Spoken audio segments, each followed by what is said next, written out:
Friends, നമ്മുടെ ഇന്നത്തെ video തക്കാളി സ്റ്റോർ ചെയ്യാനുള്ള സിമ്പിൾ ടിപ്പാണ്. അപ്പോൾ എളുപ്പം തന്നെ ചെയ്യുന്നത് എങ്ങനെയാണെന്ന് നോക്കിയാലോ. അതിനായിട്ട് നമുക്ക് ആദ്യം തക്കാളി വെള്ളമയം ഒന്നും ഇല്ലാതെ ഒന്ന് തുടച്ചെടുക്കണം. തുടച്ചതിന് ശേഷം ഈ ഭാഗം ഒന്ന് റിമൂവ് ചെയ്തെടുക്കാം.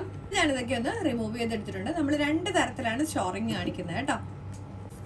നമുക്ക് ഈ പോർഷനിൽ കുറച്ച് എണ്ണ തേക്കാം. എണ്ണ ഒഴിച്ചു കൊടുത്തിട്ടുണ്ട്. നമുക്കിത് ജസ്റ്റ് നമ്മുടെ തക്കാളിയിലേക്ക് ഒന്ന് പുരട്ടി വെക്കാം. ഇപ്പോൾ ഞാൻ വെളിച്ചെണ്ണയൊന്ന് പുരട്ടി എടുത്തിട്ടുണ്ട്. എന്നിട്ട് നമുക്ക് ഇതുപോലെ ഉള്ള നമ്മുടെ ഒരു ബോക്സ് എടുത്തിട്ട്, നമ്മുടെ കാർഡ്ബോർഡിൻ്റെയൊക്കെ ബോക്സ് ഇല്ലേ, അതെടുത്താൽ മതി. എന്നിട്ട് ഈ പോർഷൻ അടിയിലായിട്ട് വരുന്ന പോലെ നമ്മൾ വെച്ച് കൊടുക്കണം. ഇങ്ങനെ നമുക്ക് വെച്ച് കൊടുക്കാം. അടുത്തതായിട്ട് നമുക്ക് തക്കാളിയിലേക്ക് ഇതുപോലെ ഒരു സെല്ലോ ടേപ്പിൻ്റെ പീസ് എടുക്കണം.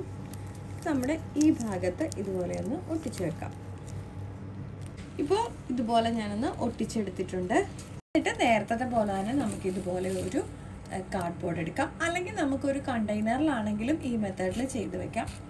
എന്നിട്ട് നമ്മുടെ സെല്ലോ ടേപ്പ് ഒട്ടിച്ച ഭാഗം താഴെ വരുന്ന രീതിക്ക് നമുക്കൊന്ന് അടുക്കി കൊടുക്കാം.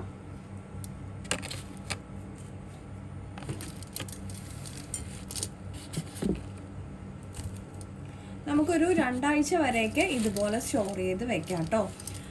നമ്മളൊരു ഒരാഴ്ചയൊക്കെ ആകുമ്പോഴത്തേക്കും ജസ്റ്റ് തക്കാളി ഒന്ന് എടുത്തിട്ട് നമ്മുടെ സെല്ലോ ടേപ്പ് ചിലപ്പോൾ ഒന്നിങ്ങനെ തണുപ്പത്താകുമ്പോൾ ചിലപ്പോൾ പശ വിട്ടു പോകുമായിരിക്കും. അപ്പോൾ അത് ജസ്റ്റ് ഒന്ന് വേറൊരു പീസ് ഒന്ന് വെച്ച് കൊടുത്താൽ മതി.